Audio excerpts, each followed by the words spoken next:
Satu hal yang harus kita syukuri memang saat ini, bahwa banyak sekali kalangan yang selama ini terpencar, akhirnya menyatu.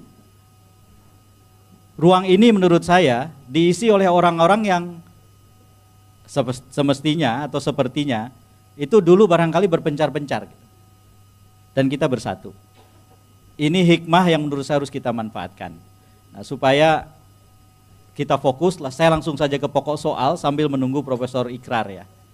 Pemilu 2024 itu punya 3 lampu sorot. Lampu sorot yang pertama itu menyorot ke Jokowi, Presiden Jokowi. Lampu sorot yang kedua, penyelenggara pemilu yang bertanggung jawab untuk menyelenggarakan pemilu dengan proses dan hasil yang semestinya terbaik, yang demokratis, yang jujur dan adil. Dan yang ketiga, kontestan pemilu. Kira-kira begitu. Kenapa lampu sorot saya batasi ketiganya, hanya ketiga saja, nanti saya ceritakan. Saya mau mempersimpel saja, menyederhanakan saja pembicaraan. Di lampu sorot yang pertama, yang kita temukan adalah presiden yang melanggar konstitusi. Presiden yang melanggar sejumlah undang-undang. Di berbagai tempat saya sudah sampaikan ini dan saya tidak ingin mengulang. Itu bab yang sudah lewat.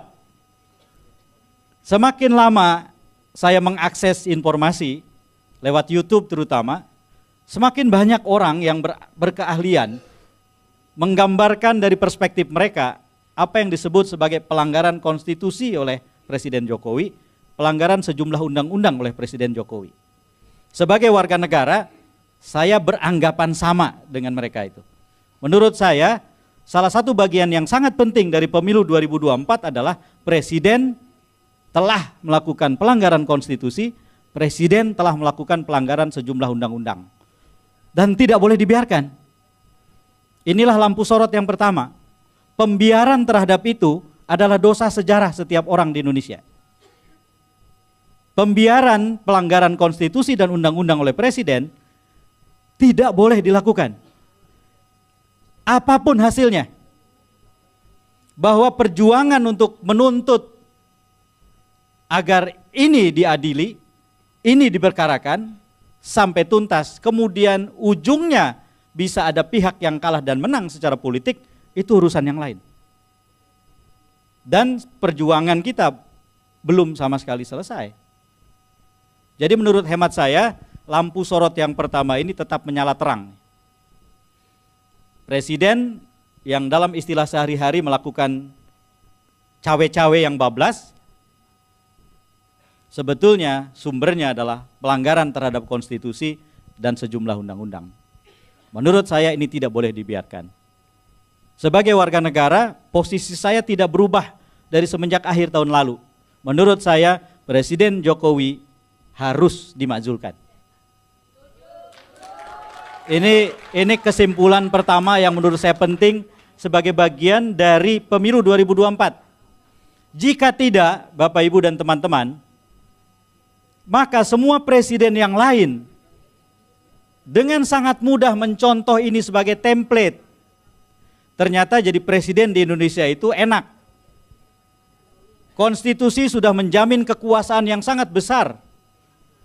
Yang bersangkutan mengendalikan resources hampir tanpa batas. Punya daya kendali terhadap aparatur yang bisa dimanfaatkan kapanpun secara optimal dengan dampak yang luar biasa dan bahkan serta-merta. Dan ternyata dibiarkan ketika melakukan pelanggaran konstitusi dan undang-undang.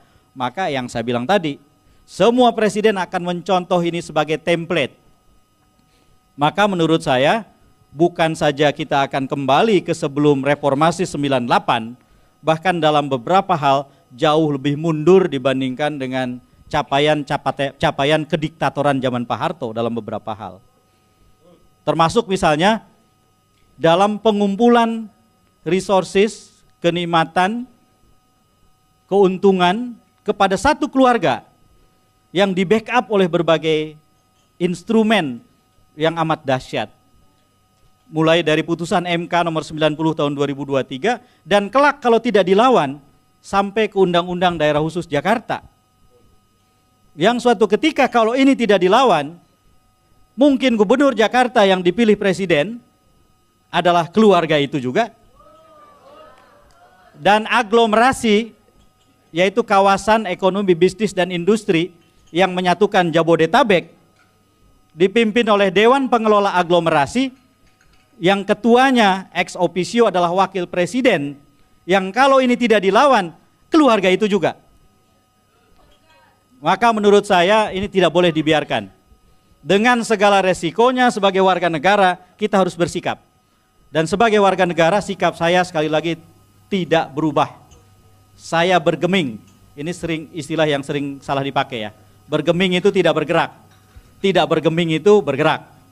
Saya bergeming dengan mengatakan bahwa Presiden telah melanggar konstitusi dan sejumlah undang-undang, dan karena itu harus dimakjulkan. Selamat datang Prof. Ikrar. Ini senior saya. Satu departemen, satu guru, satu ilmu, ilmunya lebih banyak Prof. Ikrar. Dan Prof. Ikrar saya yakin setuju dengan apa yang saya katakan barusan.